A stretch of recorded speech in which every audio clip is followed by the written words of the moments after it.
Salut et bienvenue sur le podcast Paysapreneur. Ce podcast est dédié à tous les jardiniers paysagistes passionnés qui souhaitent développer leurs entreprises et vivre pleinement de leur métier. Je suis Joël Arquier et après plus de 20 ans passés en tant qu'entrepreneur paysagiste, aujourd'hui j'accompagne ceux qui, comme vous, veulent transformer leur passion en business rentable. Chaque semaine, vous découvrirez ici des conseils pratiques en matière de stratégie marketing, de vente, de production et de direction d'entreprise qui vous aideront à faire croître votre business tout en gardant un équilibre de vie. Alors, prêt à passer au niveau supérieur ? Salut, bienvenue dans ce nouvel épisode de podcast. Aujourd'hui, on va péter un mythe en deux parce que, et tu as le droit de ne pas être d'accord avec moi, et j'espère que certains ne seront pas d'accord avec moi et me le diront en commentaire ou sur les réseaux sociaux. Je suis convaincu, mais je suis convaincu que tout le monde ne peut pas entreprendre. Et souvent on dit oui, c'est bon, tout le monde peut entreprendre, notamment quand tu vois les auto-entrepreneurs, les choses comme ça, on dit: «Ouais, c'est bon, tu peux ouvrir ta boîte, c'est facile et cetera». Mais moi, je suis convaincu que oui, c'est facile d'ouvrir sa boîte, mais tout le monde ne peut pas entreprendre et que entreprendre, c'est un trait de caractère, c'est une force, des qualités humaines. Il faut avoir des traits de caractère et un mental à toute épreuve et ça, tout le monde ne l'a pas et ce que je t'invite à faire aujourd'hui, c'est de voir pourquoi je dis ça. Quels sont mes arguments pour dire ça? Et si tu es pas d'accord avec moi, donne-moi des arguments. Me dis pas que c'est nul, ce que je suis en train de te dire. Donne-moi des arguments qui vont aller à l'encontre de ce que je vais te dire, de ce qui suit. Ça me fait plaisir de débattre et j'aime ça. Et on fera peut-être prochain épisode de podcast sur les haters et sur les personnes qui me pourrissent dès que je fais une pub sur les réseaux sociaux. Mais on n'en est pas là. Aujourd'hui, on va parler de ceux qui sont incapables d'entreprendre et en tout cas, si tu envisages d'ouvrir ta boîte dans les prochains mois, dans les prochaines semaines, c'est aussi important parce que, heu, ça va te permettre de faire une analyse objective et peut-être que avant même de lancer ton entreprise, tu vas te dire: «OK, en fait, c'est pas pour moi», heu, ou peut-être tu te poses la question, tu es salarié, tu te dis: «Tiens, j'aimerais bien, on sait jamais, un jour, est-ce que je pourrais y aller?» et cetera et peut-être que c'est pas pour toi. Et si c'est pas pour toi, il faut que tu sois OK avec ça et je peux que t'encourager de faire une analyse honnête de ce qui va suivre et c'est pour ça que cet épisode est là. C'est pour t'aider à faire cette analyse-là. Ou si tu as une entreprise aujourd'hui qui bloque, qui est stagnante et que tu te dis: «Mais je comprends pas, qu'est-ce qui se passe?» Peut-être parce que, bah, il y a un des sujets qu'on va aborder qui fait que tu es bloqué, en fait. Et si tu as une boîte ou si tu veux te lancer et que tu vois que tu as vraiment envie et tout ce qu'on va dire ensemble là, tu vas dire, je peux le travailler et je vais y aller, c'est cool. Et si tu vois que c'est trop dur pour toi pour l'instant, je suis pas dit que ça veut pas dire que dans 5 ans, dans 10 ans, ce soit peut-être à ce moment-là, ce sera moins dur pour toi en tout cas, où tu verras les choses différemment et dans ce cas-là, tu seras prêt à lancer ta boîte. Mais il y a des gens qui seront toute leur vie incapables d'avoir une entreprise. En tout cas, ouvrir une boîte, comme j'ai dit, c'est facile. Même si c'est interdit, il y en a plein qui le font. Ils vont sur auto-entrepreneur et ils ouvrent leur boîte, ils mettent multiservices et ils sont contents, ils sont hors la loi. En plus, ils gagnent rien, c'est notre débat. Heu et puis, tout le monde peut le faire. En soi, tout le monde peut le faire. Maintenant, est-ce que, tout le monde peut avoir une entreprise viable, gagner sa vie avec et capitaliser suffisamment pour avoir quelque chose à vendre en partant à la retraite ou au moment où ils auront décidé de changer de vie. Et c'est ce que je vais t'inviter à faire. Donc, je vais t'inviter à tracer le portrait de l'entrepreneur qui réussira jamais. Je pense qu'on est pas mal, ça va être assez marrant. Donc, quel est le portrait de l'entrepreneur qui réussira jamais? Alors, le premier trait de caractère, c'est une personne qui ne prend jamais de risques. Alors, dans le sens contraire, quelqu'un qui prend trop de risques mettrait en péril son entreprise. Ça, tu le comprends très bien. Maintenant, quelqu'un qui prend jamais de risques et qui veut s'assurer que tout est OK. Ça veut dire que, voilà, il y a pas de il y a pas de place à l'imprévu ou le moins possible, ou c'est une personne qui a envie de tout contrôler, de savoir comment tout va se passer, de si je fais ça, il se passe quoi, et cetera. Là, ça marchera pas parce qu'entreprendre, c'est prendre du risque, calculé certes, mais il y a un moment où tu vas prendre un risque et puis un autre risque, et puis un autre risque. Embaucher, prendre un risque, faire du marketing, prendre un risque, aller chercher de nouveaux clients, de manière, physique, organique, prendre un risque. Toujours, on prend toujours des risques quand on entreprend. Et donc quelqu'un qui veut toujours tout maîtriser, ben au final, ça marchera pas parce que le moment où il faut prendre le risque, il le prendra pas et il va dire: «Non, je suis pas sûr. Qu'est-ce qui va se passer? Heu ah, tu sûr que ça va marcher? Est-ce que si je fais ça, tu sûr que ça marche?» En même temps, personne va te promettre que ça va marcher parce que c'est à toi de le faire, donc du coup, on va pas te le promettre. Mais voilà, forcément, ça marche pas. Donc si tu as peur de prendre des risques, bah, ça marchera pas. Donc tu vas pas réussir, clairement. Hem, le deuxième taux, trait de caractère qui fait que ça fonctionne pas, et c'est un que j'ai vu malheureusement chez des personnes qui avaient tout entre les mains. Franchement, des boîtes nickel, ça pouvait marcher. Ces personnes-là, elles ont dit, «Bah, en fait, j'ai trop de problèmes, donc je veux pas». Savoir quand tu entreprends, c'est une accumulation de problèmes que tu résous, et puis quand tu as résolu un problème, il y en a un autre qui arrive, et donc du coup, bah, si tu veux pas résoudre des problèmes, bah, faut pas entreprendre parce que vaut mieux travailler à l'usine, tu auras pas de problème, ou travailler dans une entreprise où tu t'as aidé toute ta journée, où tu pousses une tondeuse toute ta journée, il y aura pas de problème, tu auras pas de décision à prendre, tout ira bien, et le fait de ce manque de persévérance, ce manque d'endurance, ce manque de cette lassitude en fait, un problème arrive, tu le surmontes, 2 problèmes arrivent, la personne le surmonte, 3 problèmes, on dit: «Ah non, c'est trop». Franchement, j'ai vu des entrepreneurs arrêter alors qu'il y avait aucun problème en soi. Mais le peu de problèmes qu'ils avaient, bah, ça les a bloqués. Ah donc du coup, ils ont arrêté. Et là, c'est un gros souci. Donc si, tu sens que tu es pas prêt à en prendre plein la tête, parce qu'entreprendre, c'est en prendre plein la tête. Heu, Si tu es pas prêt, et bah, vaut mieux pas y aller quoi, clairement. Faut pas te dire: «Non, mais moi ça m'arrivera pas». Si, si, je te promets, ça va t'arriver. Ça va t'arriver de prendre des procès, ça va t'arriver des impayés, ça va t'arriver malgré toutes les précautions que tu vas prendre, ça va t'arriver. Donc voilà, est-ce que tu es prêt à y aller ou pas? Je veux pas te faire peur, hein, qu'on soit d'accord. Si là tu dis: «Voilà, hop, hop, hop, là». Non, non, je veux pas te faire peur, mais je veux dire que ça existe en vrai et que faut être préparé à ça, tout simplement. C'est comme si tu vas te préparer, bah, tu vas faire un match de foot, bah, ou un match de rugby, tu vas te préparer. Ouais, on va dire rugby, on est à Toulouse quand même. Tu vas te préparer et tu sais que tu vas prendre des coups en vrai. Ça va pas dire: «Non, mais moi, je vais les éviter, je vais éviter, d'aller trop dans la mêlée», non, bah, non, c'est pas possible, tu sais que tu vas en prendre. Bah, là, tu dois te préparer. Donc c'est la même chose, ça veut pas dire que tu vas perdre le match, hein, c'est pas ce qu'on dit, hein, ou que tu vas sortir KO, c'est pas ça, hein. Mais faut être prêt quoi, faut t'entraîner. Donc tous ceux qui persévèrent pas, c'est pas des personnes qui peuvent réussir dans l'entreprise. Hem, Ensuite, il faut savoir qu'il y a, au-delà des problèmes, il y a aussi des choses qui sont des situations qui sont, compliquées, complexes, que c'est pas, tout blanc ou tout noir, et que des fois, les situations sont plutôt ambiguës, et si tu es pas prêt à, jongler un petit peu avec ce genre de situation où tu as besoin d'être dirigé, où on te dit: «Bah, voilà, tu fais ça, tu fais ça, tu fais ça», si tu as toujours besoin qu'on te dise ce que tu as à faire, ça va être très compliqué d'entreprendre parce que, bah, pour le coup, tu vas être tout seul et il va falloir que tu te débrouilles avec ça et donc ça va être très compliqué, si tu as besoin, si tu attends que les autres te disent ce qu'il faut faire, quoi. Donc là, ça va pas marcher.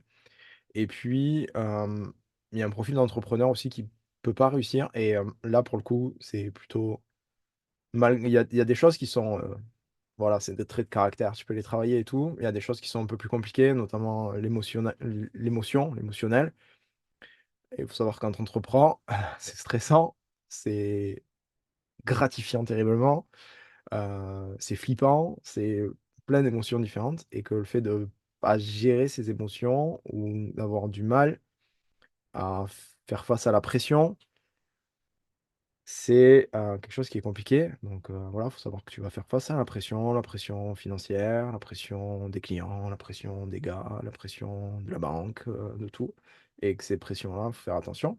Si tu es pas prêt à ça, en tout cas, c'est pareil, comme si je dis ça, c'est pas pour te décourager, c'est juste pour te dire: «Fais attention, est-ce que tu es prêt à ça? Est-ce que tu es entraîné à ça? Est-ce que tu t'es projeté?» heu, pour aller vers là, et si tu t'es pas projeté, ça va être compliqué peut-être. Hem Et puis des fois, il y a des défauts qui sont des défauts, si tu as l'habitude d'avoir ces défauts déjà, c'est que ton entreprise, tu vas avoir du mal. Le premier, c'est la procrastination. Donc, si tu remets tout à plus tard, bah, l'argent, il va arriver plus tard aussi. Et donc, du coup, ça marchera pas. Donc, si tu te dis, bah non, je ferai mon devis plus tard, j'irai voir mon client plus tard, je rappellerai mon client plus tard, j'enverrai la facture plus tard, ah bah, ça va poser problème. Je parle même pas du côté administratif, quoi, mais vraiment juste rien qu'en vente ou en production. Tu dis, bah, mon chantier, j'irai le faire plus tard. Ça va être compliqué. Ça va vraiment être compliqué. Et pour aller de l'avant, il faut que tu sois proactif. C'est-à-dire qu'il faut que tu anticipes. Ça veut dire que c'est l'inverse de la procrastination. C'est-à-dire que tu dis, qu'est-ce que je peux faire là maintenant tout de suite pour aller plus vite, plus loin, quoi. Donc, si tu pas ce comportement de allez, allez, on y va, on y va, on y va, mais plutôt un comportement de ouais, non, mais on verra bien, ça va commencer à poser problème. Donc, tous ceux qui ont des comportements à la on verra bien, bah, on verra bien que ça marche pas, clairement. Euh, un autre défaut qui est super gênant, c'est la victimisation. C'est-à-dire que c'est toujours la faute des autres. Alors, tu vas me dire, ouais, mais non, ça n'existe pas, ça c'était bon quand on était enfant. Ouais. Mais moi, quand je vois, je me promène dans les groupes, et tu sais que je me promène dans les groupes Facebook, parce que des fois, il faut que je commande des choses. Et donc, je vais voir qu'est-ce qui se passe. Et j'entends, ouais, c'est la faute de l'État. Ouais, le client, il n'y a que les clients qui sont relous. Ouais, les clients, ils veulent juste un prix bas et puis c'est tout. Ça, c'est de la victimisation. C'est de la victimisation. Et avoir un comportement de victime, c'est être une victime. Et donc, forcément, ça devient très, très compliqué quand tu es une victime, quoi. Donc, si tu as cette tendance-là aujourd'hui et que tu te dis: «Mais ouais, mais c'est la faute de l'État, on nous prend trop de charges, on nous prend la TVA, enfin les impôts plutôt, on peut pas faire ce qu'on veut, la réglementation et cetera». Bah, la question qui est là, c'est pourquoi en vrai? Si la réglementation, elle est là, il y a une raison. Elle est peut-être pénible pour toi et ça s'entend, mais il y a une raison et la réponse c'est comment est-ce que tu fais pour faire face à la réglementation et répondre? Comment est-ce que tu fais pour faire face aux charges? Si c'est parce qu'en général, quand on dit je parle des charges parce que c'est, assez phénoménal et des charges et du gouvernement en général.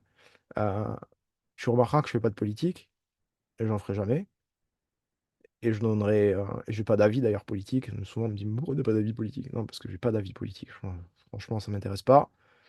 Par contre, ce qui est, heu ce qui est intéressant, c'est ce que tu fais et comment tu t'adaptes. Et quand je vois que je parle avec des entrepreneurs en Belgique, ils me disent: «Ouais, mais le gouvernement, il nous aide pas, l'État, il nous aide pas». Je parle avec évidemment en France, en plus on râle tout le temps en France. Dire: «Ouais, mais l'État, il nous aide pas, le gouvernement et tout machin, ils ont fait ci, ils ont fait ça, comment tu veux qu'on travaille?» Bah, la question c'est juste, tu pas d'adaptabilité quoi en vrai. C'est juste ça. Parce que si tu trouves que tu payes trop de charges, c'est peut-être parce que tu as un problème de facturation ou de marge, surtout de marge d'ailleurs. Donc la question à se poser, c'est comment est-ce que tu fais face à ces charges avec des marges? Et puis après, tu vas avoir des gens qui vont dire: «Ouais, mais les clients, ils veulent pas ils veulent pas payer».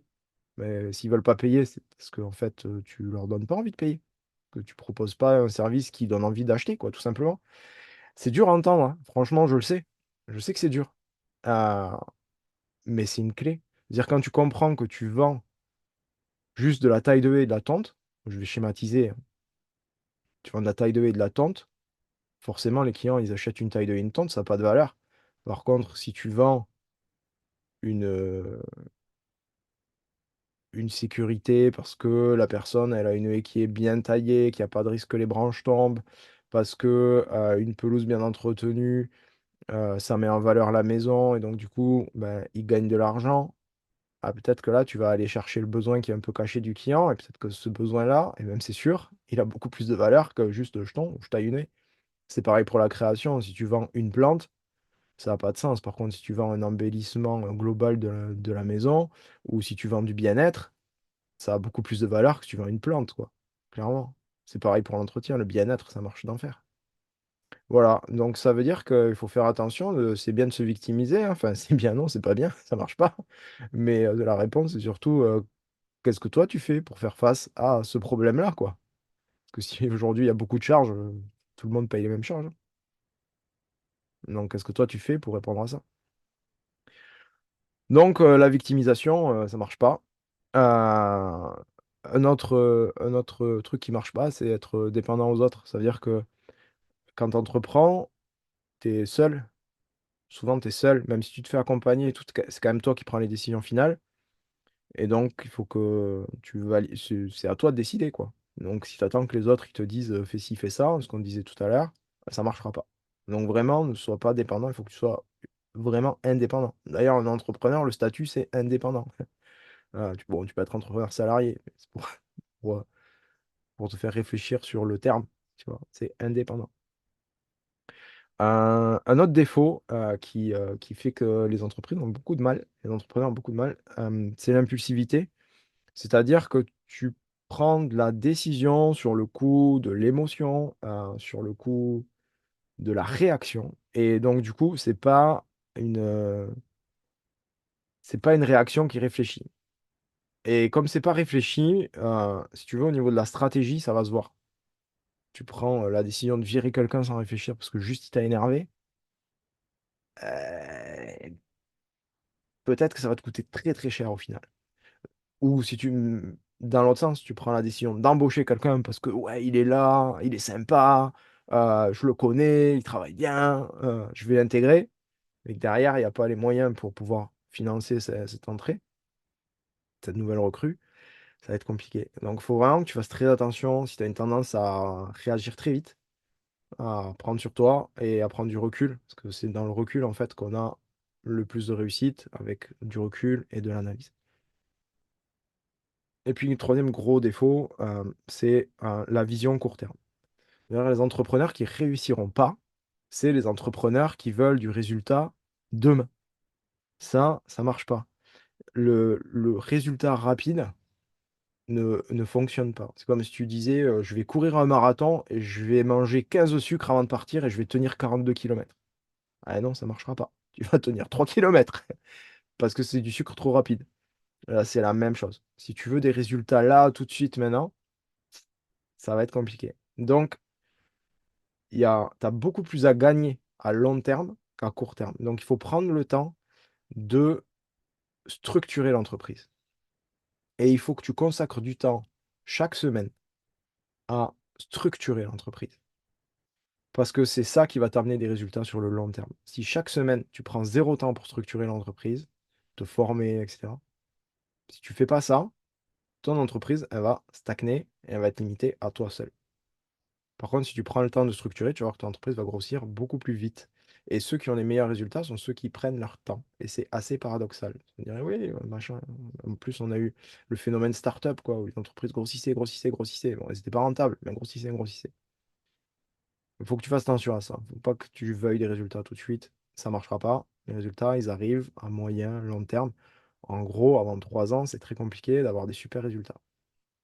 Et si tu as des super résultats avant, assure-toi bien que tu es en train de structurer ton entreprise. Parce que tu peux prendre un chantier à 100 000 € avec 30 000 € de marge. Tu vas être super content, ça va être génial et tout. Si derrière, il n'y a pas d'autre stratégie, ça va tomber. Une fois qu'il n'y a plus de chantier qui est fini, il ne marchera plus. Donc, il faut vraiment que tu fasses très attention à ça et pas vouloir aller chercher du succès immédiat. Et de la même manière, il faut que tu aies une vision sur du long terme. De dire qu'est-ce que je veux pour mon entreprise dans 3, 5, 10, 15 ans. Ce que je veux pour mon entreprise demain n'a pas tu auras aucun moyen d'action. Si tu veux changer ton entreprise pour demain, tu auras aucun moyen d'action. Si tu veux changer ton entreprise pendant 3 ans, tu as des moyens d'action. Et puis, le dernier point, mais je pense pas que ce soit ton domaine, mais quand même, ça m'est arrivé d'en croiser, des entrepreneurs qui sont là, parce que, voilà, ça me plaît bien, j'essaye, j'ai envie de voir, je veux faire du jardin, on verra bien ce que ça donne. Ouais, le truc, c'est que il faut que tu aies une passion, à la fois pour ce que tu fais et à la fois pour tes clients. C'est-à-dire que le service client est crucial et il faut que tu aimes les gens, quoi. Parce que si tu aimes pas les gens, ça va être compliqué de les servir au mieux. Et oui, il y a des gens qui sont pénibles, ouais, d'accord, évidemment, mais 95 des gens sont pas pénibles, même si on se rappelle des 5 pénibles. Il y a 95 99 des gens qui sont pas pénibles, qui sont gentils, ils ont juste envie que tu les serves bien. Ne fais pas payer ces 99 là pour les 1 ou 2 ou 3 ou 5 qui sont vraiment relous. Oui, il y aura toujours des gens relous, mais de base, il faut quand même que tu aimes les gens, parce que si tu aimes pas les gens, ça marchera pas. Tu auras pas envie de les servir, le métier de service et puis, si tu es pas passionné par ce que tu fais, donc ça peut être passionné, tu peux être passionné de jardin, par exemple et puis te retrouver pris dans une entreprise où, au final, tu es pas en train de faire ce que tu aimerais faire. En gros, pour prendre un exemple, parce que j'en ai croisé plusieurs des entrepreneurs dans ce cas-là et c'est bien triste, parce que du coup, il faut tout refaire, mais on y arrive. Faut pas si c'est ton cas, ne sois pas découragé, on y arrive. Mais tu peux te retrouver en disant: «Bah, je veux faire de la création», par exemple, et te dire: «Le plus simple pour moi, c'est de commencer par l'entretien». Sauf que si tu es en train de monter un business d'entretien, tu vas jamais faire un business de création. Ou vraiment dans très, très, très, très longtemps. Pourquoi? Parce que tu vas communiquer sur de l'entretien et du coup, tu vas attirer des clients qui veulent de l'entretien. De la même manière, si tu veux faire un business de création, d'entretien et que tu lances de la création en te disant: «Beh, après je ferai l'entretien», tu vas faire 95 de création et 5 d'entretien, à terme, quoi. Donc, il faut que tu sois là où tu as envie d'être et là où tu es passionné et si tu as perdu cette passion parce que toi, ta passion, c'est la création, et que tu te retrouves à faire de l'entretien parce que par la force des choses, c'est tout ce que tu as «réussi» entre guillemets à dégoter ou à attirer comme client et tu perds cette passion, si tu perds la passion, tu surmontes pas les épreuves, tu fais pas face aux difficultés, tu as pas d'endurance, tu te victimises et cetera et donc ton entreprise en périclite, quoi. Donc la passion pour ce que tu fais, heu, c'est super important et il y a pas de réussite sans passion et c'est tout en fait, c'est tout et donc si tu te dis: «Mince, je suis pas au bon endroit», bah, écoute, c'est une remise en cause qu'il te faut faire si tu es dans cette situation-là, où tu as une entreprise et tu fais pas ce que tu aimes. C'est une remise en cause, qui se fait, c'est une transition qui se fait et en moyenne, avec les entrepreneurs que j'accompagne, on arrive à faire cette transition dans les 6 à 12 mois. Où on arrive complètement à basculer d'un service à un autre et à mettre vraiment en place, les stratégies pour attirer les clients que tu as envie d'attirer et faire les chantiers que tu as envie de faire. Ça prend en moyenne, ouais, entre 6 et 12 mois parce qu'évidemment derrière, il y a des enjeux financiers et que quelqu'un qui te dirait: «Arrête tout et repars dans l'autre sens» serait irresponsable. Donc on garde ensemble les revenus. Il faut que tu gardes tes revenus, mais il faut aussi que tu fasses ce que tu aimes et donc on arrive à faire ce genre de transition. Donc si c'est ton cas, n'hésite pas à m'envoyer un message, on en parle ensemble, si c'est possible. Peut-être que c'est pas possible, mais si c'est possible, je serais ravi de t'accompagner à faire cette transition. De la même manière, si tu veux lancer ta boîte, qui te dit: «Ouais, mais j'ai quand même peur et je sais pas comment faire», la meilleure solution, c'est toujours de te faire accompagner par quelqu'un qui a déjà fait le parcours et je suis convaincu de ça depuis des années et des années, parce que le fait que j'étais encore en train d'écrire un mail il y a quelques minutes à ce sujet-là. J'ai voulu faire tout seul et c'est bien d'être indépendant parce que c'est toi qui prends les décisions et tout, il faut être indépendant. Mais, pour prendre des décisions, il faut avoir un maximum de données et ces données sont très importantes et qui n'a de meilleures données que des gens qui ont déjà fait le chemin avant toi?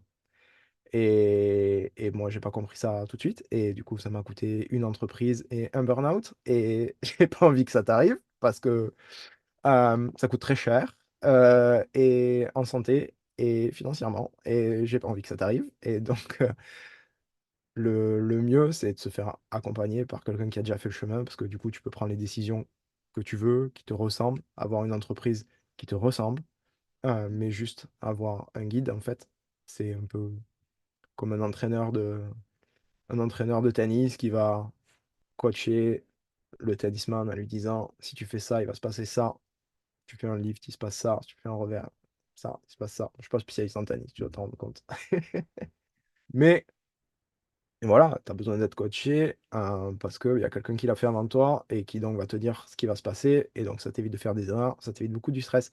Ça fait gagner beaucoup de temps et ça fait gagner beaucoup d'argent et je pense que si aujourd'hui je repartais de zéro d'une entreprise, bah, je me ferais coacher tout simplement et d'ailleurs dans mon entreprise que j'ai maintenant d'accompagnement et de consulting pour vous, le paysagiste et bah, je me fais coacher parce que parce qu'il y a des gens qui ont fait le parcours avant moi et que du coup, c'est beaucoup plus cool et ça me fait gagner beaucoup d'argent, même si il faut parfois en lâcher pour en gagner et bon, ma femme des fois qui râle un peu sur le montant des factures, mais derrière ça réussit et je t'invite évidemment à te faire accompagner. Si le feeling passe pas avec moi, c'est pas de problème, hein, tu peux prendre quelqu'un d'autre, mais vraiment, fais-toi accompagner parce que tu vas gagner un temps fou et de l'argent fou.